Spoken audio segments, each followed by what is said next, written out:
Hello everyone, welcome to the channel Learn with Muskan Jindal.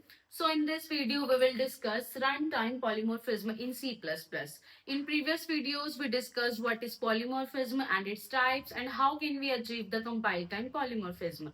तो इस video में हम उसी का एक टाइप रन टाइम पॉलीमॉर्फिज्म को डिटेल में विद प्रैक्टिकल एग्जांपल डिस्कस करते हैं। तो पहले समझते हैं कि what is run time polymorphism. तो देखिए इसके नाम से ही आप याद रखिएगा, run time polymorphism it means कि जो ये पॉलीमॉर्फिज्म है ये हमें कब अचीव होता है, during run time, not compile time, right. तो मतलब क्या है इसका, मतलब अचीव होता है रन टाइम। समझते हैं, देखिए जब हम फंक्शंस बनाते हैं अपने प्रोग्राम में और फंक्शन को कॉल करते हैं, तो कौन सा फंक्शन कॉल होगा ये कब डिसाइड होता है, ये डिसाइड होता है during run time, not compile time. देखिए पॉलीमॉर्फिज्म में आपको पता ही है कि एक नाम का फंक्शन बहुत बार क्या होता है, बना हुआ होता है, ठीक है। तो जब हमने उस फंक्शन को कॉल किया उसके नाम से, तो कंपाइलर मेरा कंफ्यूज हो जाएगा कि मुझे कौन से फंक्शन को कॉल करना है, ठीक है। तो अगर हम रन टाइम पॉलीमॉर्फिज्म की बात करते हैं तो कौन से फंक्शन को कॉल करना है कंपाइलर को, तो ये कब डिसाइड होता है, ये रन टाइम पे डिसाइड होता है कि ये वाली स्टेटमेंट जब रन होगी तो मेरा कौन से वाला फंक्शन कॉल होगा, ठीक है। तो जब इन शॉर्ट अगर हम समझें कि जब फंक्शन कॉल मेरी रन टाइम के दौरान डिसाइड होती है तो उस दौरान हमारा कौन सा पॉलीमॉर्फिज्म होता है, run time polymorphism. Second point is हम कब यूज करते हैं रन टाइम पॉलीमॉर्फिज्म को। देखिए जब हमें बेस क्लास पॉइंटर या रेफरेंस के थ्रू डिराइव्ड क्लास फंक्शन को क्या करना होता है, कॉल करना होता है। मीन समझिए, आपका एक फंक्शन है जो कि बेस क्लास में है, ठीक है। लेट फंक्शन का नाम है साउंड, ठीक है। तो एक फंक्शन है आपका साउंड जो आपकी बेस क्लास में है, और सेम फंक्शन जो साउंड है वो आपका डिराइव्ड क्लास में भी है। तो उस केस में जब आपको बेस क्लास पॉइंटर के रेफरेंस से डिराइव्ड क्लास के फंक्शन को कॉल करना होता है, तब आप रन टाइम पॉलीमॉर्फिज्म को यूज करते हैं, ठीक है। अभी हम प्रैक्टिकल एग्जांपल से समझेंगे तब आपको ज्यादा समझ आएगा। तो हम इस रन टाइम पॉलीमॉर्फिज्म को अचीव कैसे कर सकते हैं ना, तो अचीव्ड बाय वर्चुअल फंक्शंस। हम वर्चुअल फंक्शन बनाकर अपने रन टाइम पॉलीमॉर्फिज्म को अचीव कर सकते हैं। और ये याद रखिएगा आप कि जो वर्चुअल फंक्शन रहेगा वो आपकी बेस क्लास में रहेगा, not an derived class, right. तो let's take a practical example. तो देखिए हमने पहली लाइन लिखी hash include IO stream, this is my input output stream header file and then using namespace STD. Class बनाई मैंने, किस नाम से क्लास बनाई, एनिमल, ठीक है। देखिए आप सिर्फ मैंने ये क्लास बनाई है एनिमल, उसके अंदर आप देखिए मैंने पब्लिक ब्लॉक के अंदर एक वर्चुअल फंक्शन बनाया शो नाम से, और इसका रिटर्न टाइप क्या है, वॉइड, राइट। तो जो ये वर्चुअल आपको दिख रहा है, virtual is a keyword in C plus plus. अगर आप फंक्शन बनाने के टाइम पे आगे वर्चुअल लिख देते हो तो वो आपका वर्चुअल फंक्शन क्रिएट हो जाएगा, राइट। तो ये मैंने फंक्शन बनाया show, this is my virtual function in class animal. इसके अंदर देखिए आप शो फंक्शन के अंदर हम क्या करा रहे हैं, हम सी आउट करा रहे हैं, it mean we are printing. क्या प्रिंट करा रहे हैं, जो भी डबल कोट्स के अंदर होता है वो एज इट इज प्रिंट हो जाता है। तो एनिमल मेक्स अ साउंड, ये एज इट इज प्रिंट हो जाएगा एंड देन मेरा न्यू लाइन ऑपरेटर, मतलब मेरा कंट्रोल जो है वो नेक्स्ट लाइन में आ जाएगा। तो यहाँ मेरा ये जो शो फंक्शन है ये खत्म होता है और यहाँ पे मेरी क्लास खत्म होती है। कौन सी क्लास, एनिमल क्लास, ठीक है। नेक्स्ट लाइन में देखिए आप, मैंने एक और क्लास बनाई दैट इज डॉग।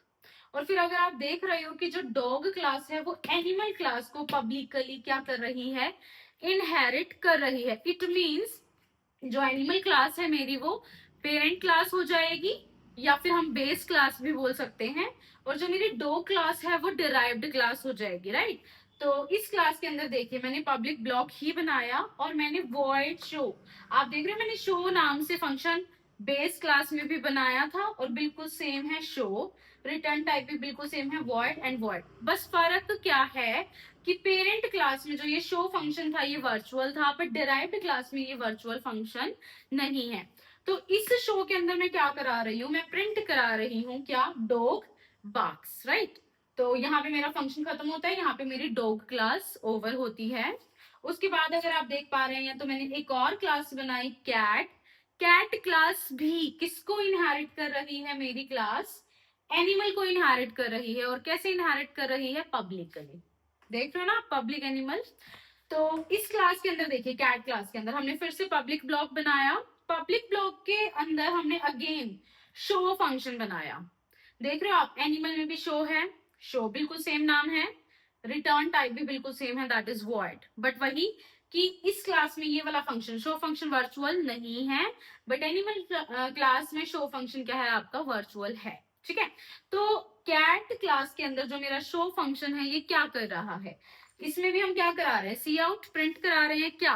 कैट म्याउस। ठीक है, तो यहाँ पे मेरा ये शो फंक्शन ओवर होता है, यहाँ पे मेरी कैट क्लास जो है वो ओवर होती है। तो अभी तक तो देखिए आप, अभी तक तो जस्ट क्लासेस बनी है। मतलब मेरा कंपाइलर कहाँ से रन करना शुरू करता है? मेन फंक्शन से। तो अभी तक तो मतलब कुछ रन नहीं हुआ, अभी तक तो जस्ट हम समझ रहे थे। तो मेरा जो रन होने वाला प्रोसेस है वो यहाँ से स्टार्ट होगा। ये आ चुका है मेरा मेन फंक्शन। तो मेन फंक्शन के अंदर देखिए आप, एनिमल क्लास, एनिमल ये मेरी क्लास, एनिमल क्लास का स्टार इंडिकेट्स दैट पॉइंटर बना रहे हैं हम। और उस पॉइंटर का नाम क्या है? ए। मतलब हम एनिमल क्लास का क्या बना रहे हैं? पॉइंटर बना रहे हैं। इट मीन्स जो मेरा ए है, ए वो किसको पॉइंट कर रहा है फिलहाल? एनिमल क्लास को। आप ये समझ सकते हैं कि जब ये वाली लाइन रन हो जाएगी तो कुछ ऐसा हो रहा है। और आपकी एनिमल क्लास कहाँ है? ये रही, राइट। उसके बाद देखिए आप, मैंने डॉग क्लास का एक ऑब्जेक्ट बनाया, दैट इज डी। डी जो है ऑब्जेक्ट है वो किसका? डॉग क्लास का। और यहाँ पे हम स्टार लगा देते हैं ताकि हमें ये पता रहे कि ए जो है वो एक पॉइंटर है। फिर देखिए, मैंने कैट क्लास का एक ऑब्जेक्ट बनाया, दैट इज सी। तो सी जो है मेरा वो एक ऑब्जेक्ट है, कौन सी क्लास का? कैट क्लास का। अब देखिए आप, ए जो है क्योंकि वो पॉइंटर है, उसके अंदर मैंने एड्रेस डाला किसका? डी का। ये रहा मेरा डी ऑब्जेक्ट। और डी ऑब्जेक्ट कौन सी क्लास का है? डॉग क्लास का है। तो जो ए है, ए ए के अंदर मैंने एड्रेस डाला किसका? डी का। और डी जो है वो किसका ऑब्जेक्ट है? वो है डॉग क्लास का। बट जो मेरा ये ए पॉइंटर है ये किस टाइप का है? ये है एनिमल टाइप का। ठीक हो गया। अब देखिए आप, यहां तक तो हो गया मेरा, मतलब यहां तक ये लाइन रन हो चुकी मेरी। अब देखिए आप, मैं ए की हेल्प से क्या कर रही हूँ? साउंड फंक्शन को कॉल कर रही हूँ। ये क्या इंडिकेट कर रहा है कि हम with the reference, with the pointer, हम किसको कॉल कर रहे हैं? फंक्शन को कॉल कर रहे हैं। तो ए के रेफरेंस से हम क्या कर रहे हैं? साउंड को कॉल कर रहे हैं। अगर आप समझो तो हम ऐसे समझ सकते हैं इसको कि ना, ए के अंदर क्या है? डी का एड्रेस है। और डी जो है वो किसका ऑब्जेक्ट है? डॉग का ऑब्जेक्ट है। समझ रहे हो आप? बट इसी टाइम पे अगर हम समझे तो हम ये कहेंगे कि जो ए है वो पॉइंटर भी तो है एनिमल क्लास का, राइट। पेरेंट क्लास है एनिमल, और डॉग जो है वो चाइल्ड क्लास है। ठीक है, तो आप देखो कैसे समझ सकते हो ना कि अगर हम रियल लाइफ की बात करें कि पेरेंट है और चाइल्ड है, तो ज्यादा हम प्रायोरिटी किसको देंगे? मतलब ज्यादा इंपॉर्टेंस किसकी होगी? पेरेंट की। तो ऐसे समझते हैं इसको कि जो मेरा ए पॉइंटर है वो पहले पेरेंट को क्या देगा? प्रायोरिटी देगा, एनिमल को। मतलब वो एनिमल क्लास के अंदर जाएगा और किसको ढूंढेगा? साउंड को। सॉरी सॉरी, बाय मिस्टेक यहाँ पे साउंड लिखा गया है, यहाँ पर शो आएगा, सॉरी। देखिए आप, जो ए पॉइंटर है वो किसको ढूंढेगा?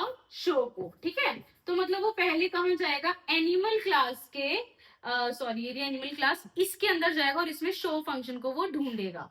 तो इसमें देखा ये रहा शो फंक्शन, बट उसमें देखा कि ये वाला शो तो मेरा क्या है? वर्चुअल है, तो वो वर्चुअल को रन नहीं करेगा। ठीक है, फिर देखो अब वो एनिमल के वर्चुअल को तो नहीं रन करेगा, फिर वो डॉग के पास जाएगा और डॉग क्लास के अंदर वो शो को ढूंढेगा। अब देखो ये तो वर्चुअल नहीं है, तो इसको वो इजीली रन कर देगा। तो इसके अंदर हम क्या सी आउट करा रहे थे? दैट इज डॉग पास। तो इट मींस अगर आपको आउटपुट, जो आपको स्क्रीन पे आउटपुट नजर आएगा वो आएगा डॉग बॉक्स।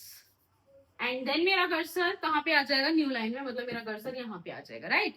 उसके बाद देखिए ये वाली लाइन हो चुकी है रन। उसके बाद ए के अंदर मैं किसका एड्रेस डाल रही हूँ, सी का, और जो सी है वो मेरा कैट क्लास का ऑब्जेक्ट है। तो देखिए अब ए के अंदर डी का हटकर सी का एड्रेस आ रहा है, और सी किसका ऑब्जेक्ट है, कैट क्लास का। अब मैं वापस ए पॉइंटर की हेल्प से शो को क्या कर रही हूँ, कॉल कर रही हूँ। तो देखिए आप वही सेम प्रोसीजर होगा रिपीट। ए जो है वो पहली प्रायोरिटी देगा किसको, पेरेंट को, एनिमल को। वो एनिमल क्लास में जाएगा और शो को ढूंढेगा, मिल गया show, but it is virtual, तो इसे ये रन नहीं करेगा। फिर ए जो है वो कैट क्लास के अंदर जाएगा, कैट क्लास के अंदर गया, शो को ढूंढा, तो ये तो वर्चुअल नहीं है, तो इसको रन वो करेगा। और शो के अंदर क्या हो रहा है, प्रिंट हो रहा है, दैट इज कैट म्याउस। तो यहां से मेरा क्या हो जाएगा प्रिंट, कैट म्याउस। एंड देन मेरा कर्सर कहाँ पे आ जाएगा, न्यू लाइन में, ठीक है। उसके बाद देखिए ये लाइन क्लियर हो गई, उसके बाद return 0 and now my program is over. तो अगर आप समझो कि इसमें हमने किया क्या, इन शॉर्ट हम समझे, हमने एक पेरेंट क्लास बनाई, पेरेंट क्लास के अंदर जो फंक्शन हमें ओवरराइड कराना है ना अपनी डिराइव्ड क्लास में, उस फंक्शन को हमने वर्चुअल बना दिया। फिर हमने डिराइव्ड क्लास बनाई, उसके अंदर जो फंक्शन हमने वर्चुअल बनाया था बेस क्लास में, उसको क्या करा दिया, ओवरराइड करा दिया। और मेन में हमने क्या किया, पेरेंट क्लास का तो पॉइंटर बनाया, फिर उस पॉइंटर के अंदर एड्रेस किसका डाला, डिराइव्ड क्लास के ऑब्जेक्ट का, और फिर उस पॉइंटर के रेफरेंस के थ्रू हमने उस फंक्शन को कॉल किया जो पेरेंट क्लास में तो वर्चुअल है पर डिराइव्ड क्लास में वर्चुअल नहीं है। तो इन शॉर्ट देखो, जब हमारा प्रोग्राम रन होगा ना, तब उसे पता लगेगा कि मुझे एक्चुअल में कौन सा शो फंक्शन रन करना है। देखो समझो आप, जब कंपाइल हो रहा है प्रोग्राम, मान लो मैं कंपाइलर हूं, ठीक है, तो मैंने जब ये लाइन रन की तो मैंने कहा अच्छा मुझे शो फंक्शन को क्या करना है, कॉल करना है। और ए पॉइंटर जो है वो मेरा किस टाइप का है, एनिमल क्लास के टाइप का है। तो मतलब हाँ हाँ ठीक है, मतलब मुझे एनिमल क्लास के अंदर शो फंक्शन मिलेगा, मुझे उसको कॉल करना होगा।